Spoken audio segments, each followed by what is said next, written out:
Hi everyone, Erin here, Librarian from the Central Library, and it's time to continue our reading of Treasure Island by Robert Louis Stevenson. When we left off, the old sea captain, Billy Bones, had just had a stroke after meeting someone from his past. So if everyone's sitting comfortably, nice and relaxed, let's continue and find out what happens. Chapter 3, The Black Spot. About noon, I stopped at the captain's door with some cooling drinks and medicines. He was lying very much as we had left him, only a little higher, and he seemed both weak and excited. "Jim," he said, "you're the only one here that's worth anything, and you know I've always been good to you. Never a month but I've given you a silver fourpenny for yourself. And now you see, mate, I'm pretty low and deserted by all. And Jim, you'll bring me one noggin of rum now, won't you, matey?"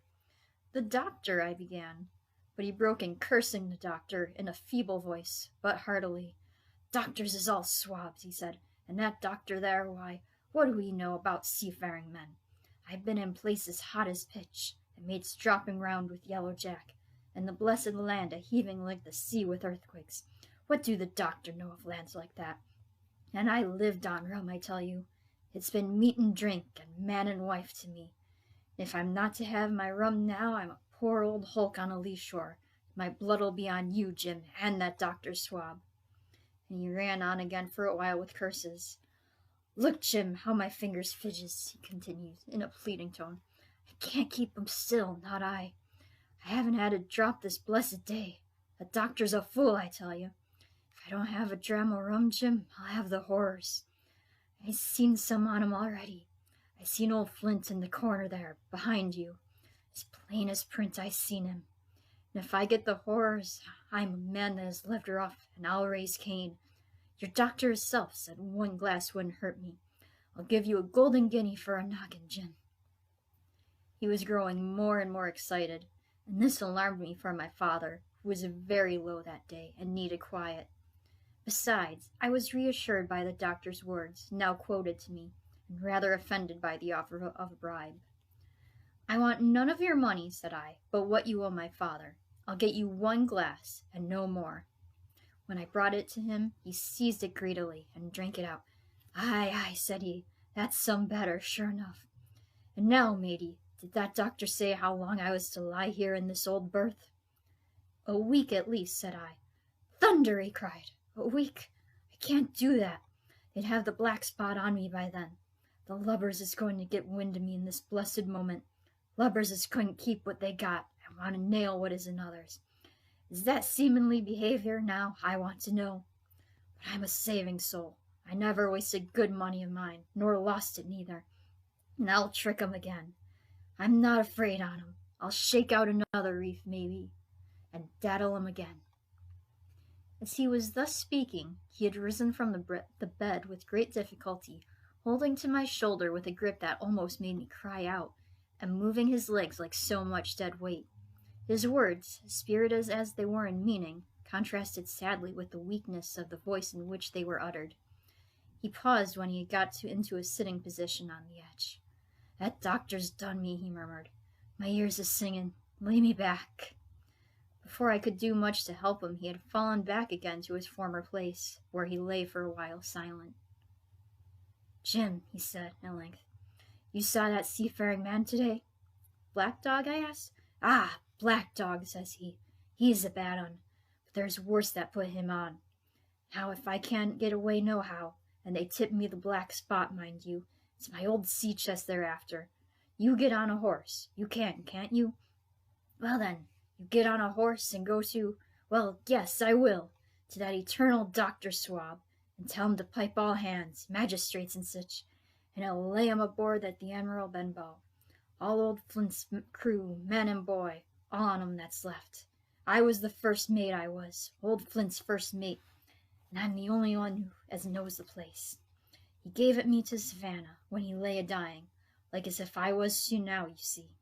But you won't get peach unless they get the black spot on me, or unless you see that Black Dog again, or a seafaring man with one leg, Jim, him above all." "But what is the black spot, Captain?" I asked. "That's a summons, mate. I'll tell you if they get that. But you keep your weather eye open, Jim, and I'll share with you equals, upon my honor." He wandered a little longer, his voice growing weaker. Soon after I had given him his medicine, which he took like a child, with the remark, "If ever a seaman wanted drugs, it's me." He fell at last into a heavy, swoon-like sleep, in which I left him. What I should have done had all gone well, I do not know. Probably I should have told the whole story to the doctor, for I was in mortal fear lest the captain should repent of his confessions and make an end of me. But as things fell out, my poor father died quite suddenly that evening, which put all other matters on one side. Our natural distress, the visits of the neighbors, the arranging of the funeral, and all the work of the inn to be carried on in the meanwhile, kept me so busy that I had scarcely time to think of the captain, far less to be afraid of him.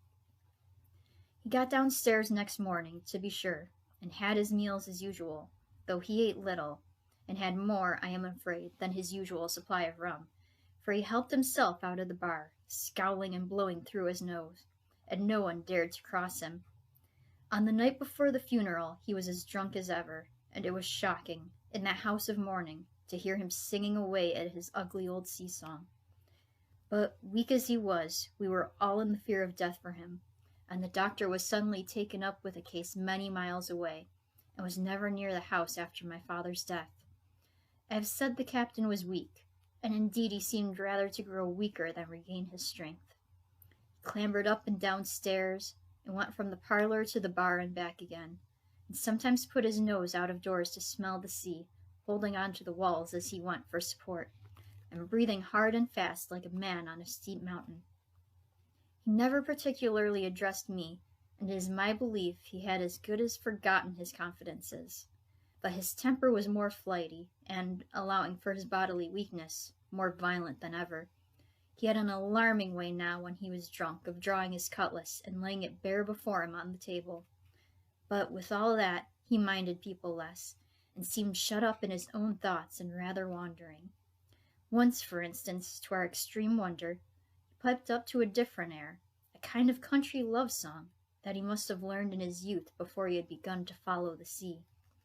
So things passed until, the day after the funeral, and about 3 o'clock of a bitter, foggy, frosty afternoon, I was standing at the door for a moment, full of sad thoughts about my father, when I saw someone drawing slowly near along the road.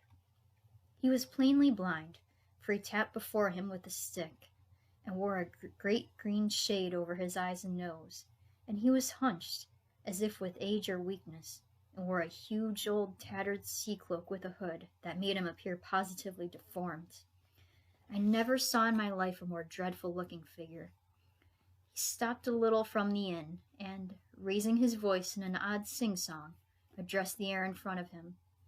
"Will any kind friend inform a poor blind man, who has lost the precious sight of his eyes in the gracious defense of his native country, England, and God bless King George, where or in what part of this country he may now be?"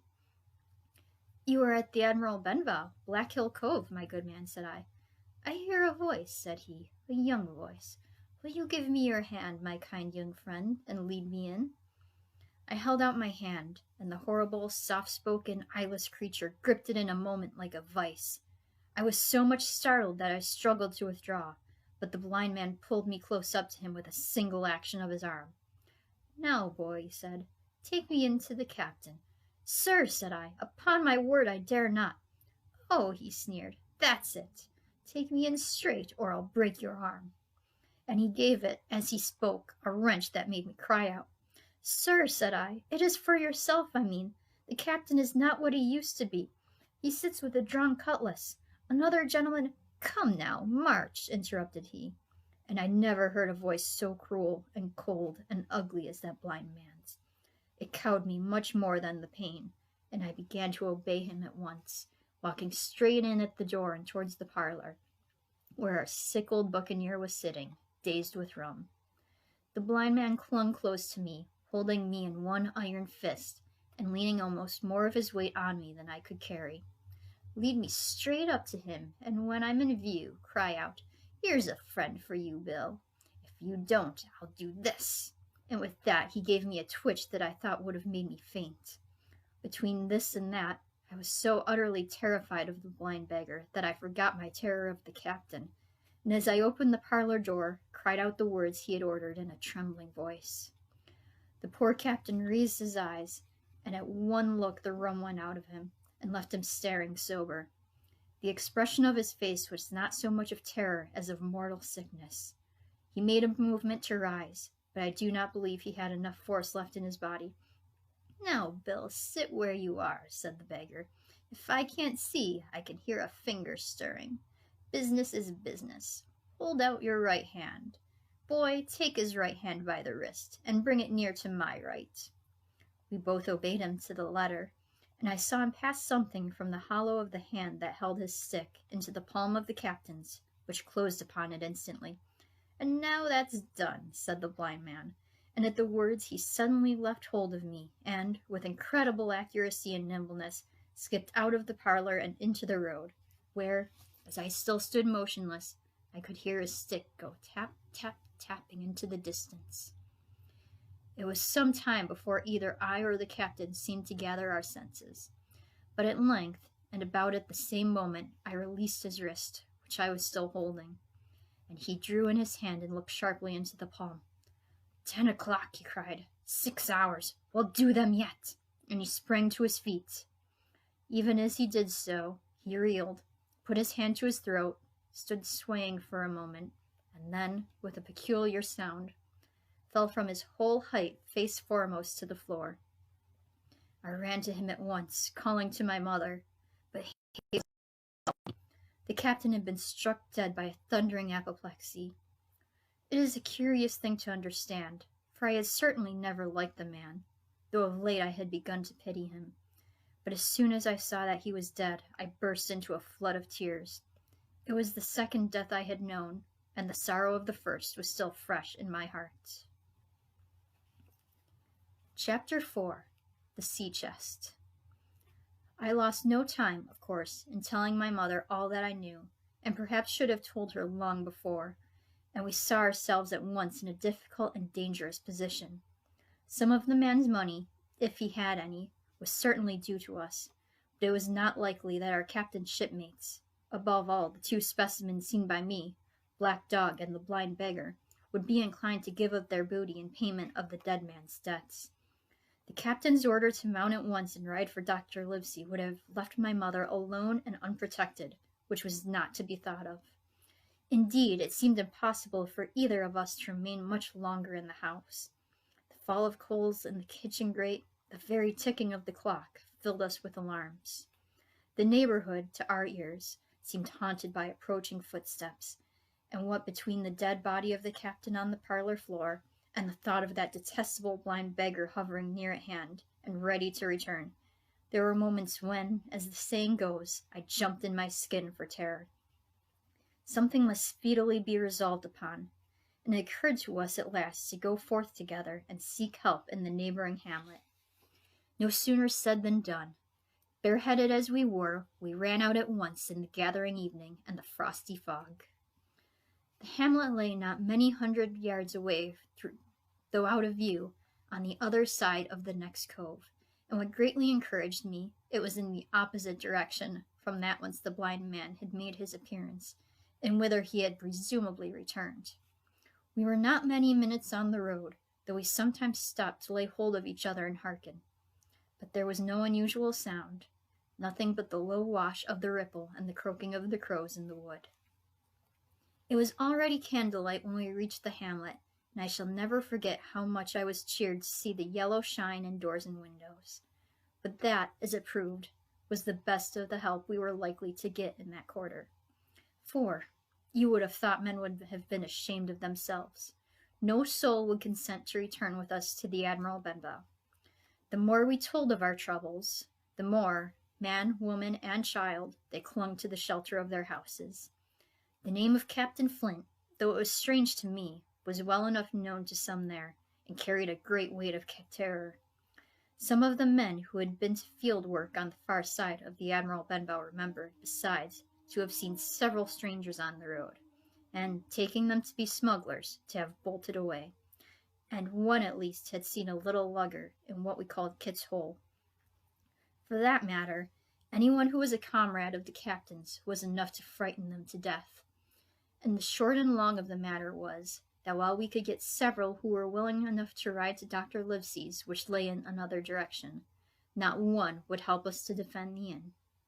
They say cowardice is infectious, but then argument is, on the other hand, a great emboldener.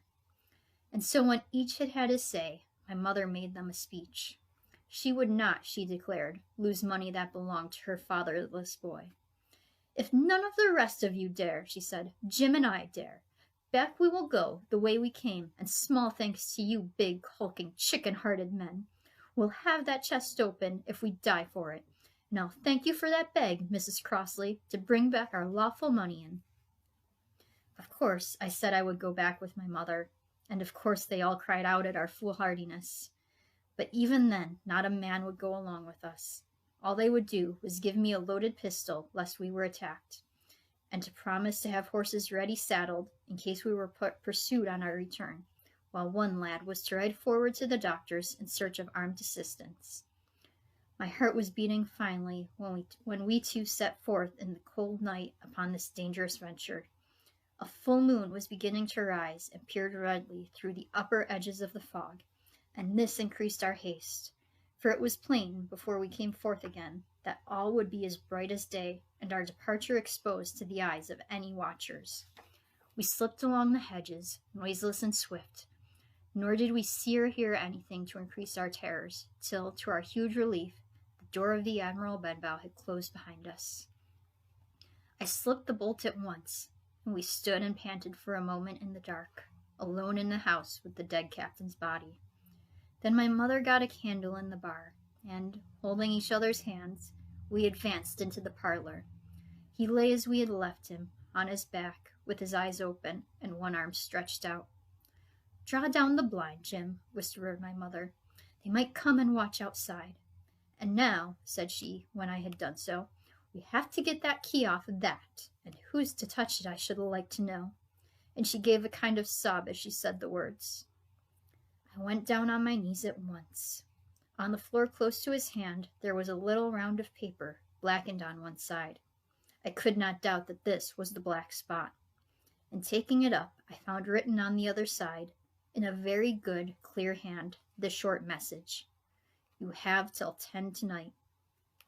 "He had till 10, mother," said I, and just as I said it, our old clock began striking. This sudden noise startled us shockingly. But the news was good, for it was only 6. "Now, Jim," she said, "that key." I felt in his pockets, one after another. A few small coins, a thimble, and some thread and big needles, a piece of pigtail tobacco bitten away at the end, his gully with the crooked handle, a pocket compass, and a tinder box were all that they contained, and I began to despair. "Perhaps it's round his neck," suggested my mother. Overcoming a strong repugnance, I tore open his shirt at the neck, and there, sure enough, hanging to a bit of tarry string, which I cut with his own gully, we found the key. At this triumph we were filled with hope, and hurried upstairs without delay to the little room where he had slept so long, and where his box had stood since the day of his arrival. It was like any other seaman's chest on the outside, the initial B burned on the top of it with a hot iron, and the corners somewhat smashed and broken as by long, rough usage. "Give me the key," said my mother, and though the lock was very stiff, she had turned it and thrown back the lid in a twinkling. A strong smell of tobacco and tar rose from the interior, but nothing was to be seen on the top except a suit of very good clothes, carefully brushed and folded. They had never been worn, my mother said. Under that, the miscellany began. A quadrant, a tin cannikin, several sticks of tobacco, 2 brace of very handsome pistols, a piece of bar silver, an old Spanish watch, and some other trinkets of little value and mostly of foreign make, a pair of compasses mounted with brass, and 5 or 6 curious West Indian shells. It has often set me thinking since that he should have carried about those shells with him in his wandering, guilty and hunted life. In the meantime, we had found nothing of any value but the silver and the trinkets, and neither of these were in our way. Underneath there was an old boat cloak, whitened with sea salt on many a harbor bar. My mother pulled it up with impatience, and there lay before us the last things in the chest, a bundle tied up in oilcloth and looking like papers, and a canvas bag that gave forth, at a touch, the jingle of gold. "I'll show these rogues that I'm an honest woman," said my mother. "I'll have my dues, and not a farthing over. Old Mrs. Crossley's bag." And she began to count over the amount of the captain's score from the sailor's bag into the one that I was holding. It was a long, difficult business, for the coins were of all countries and sizes, doubloons and louis d'or, and guineas and pieces of 8, and I know not what besides, all shaken together at random. The guineas, too, were about the scarcest, and it was with these only that my mother knew how to make her count. When we were about halfway through, I suddenly put my hand upon her arm, for I had heard in the silent, frosty air a sound that brought my heart into my mouth, the tap-tapping of the blind man's stick upon the frozen road. It drew nearer and nearer while we sat holding our breath. Then it struck sharp on the inn door, and then we could hear the handle being turned, and the bolt rattling as the wretched being tried to enter. And then there was a long time of silence, both within and without. At last the tapping recommenced, and, to our indescribable joy and gratitude, died slowly away until it ceased to be heard. "Mother," said I, "take the whole and let's be going," for I was sure the bolted door must have seemed suspicious, and would bring the whole hornet's nest about our ears, though how thankful I was that I had bolted it. None could tell who had never met that terrible blind man. But my mother, frightened as she was, would not consent to take a fraction more than was due to her, and was obstinately unwilling to be content with less. It was not yet 7, she said, by a long way. She knew her rights, and she would have them, and she was still arguing with me when a little low whistle sounded a good way off upon the hill. That was enough, and more than enough, for both of us. "I'll take what I have," she said, jumping to her feet. "And I'll take this to square the count," said I, picking up the oilskin packet. Next moment we were both groping downstairs, leaving the candle by the empty chest, and the next we had opened the door and were in full retreat. We had not started a moment too soon. The fog was rapidly dispersing.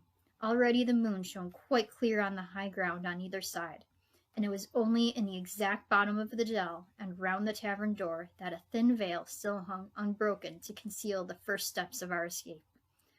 Far less than halfway to the hamlet, very little beyond the bottom of the hill, we must come forth into the moonlight. Nor was this all, for the sound of several footsteps running came already to our ears, and as we looked back in their direction, a light tossing to and fro and still rapidly advancing, showed that one of the newcomers carried a lantern.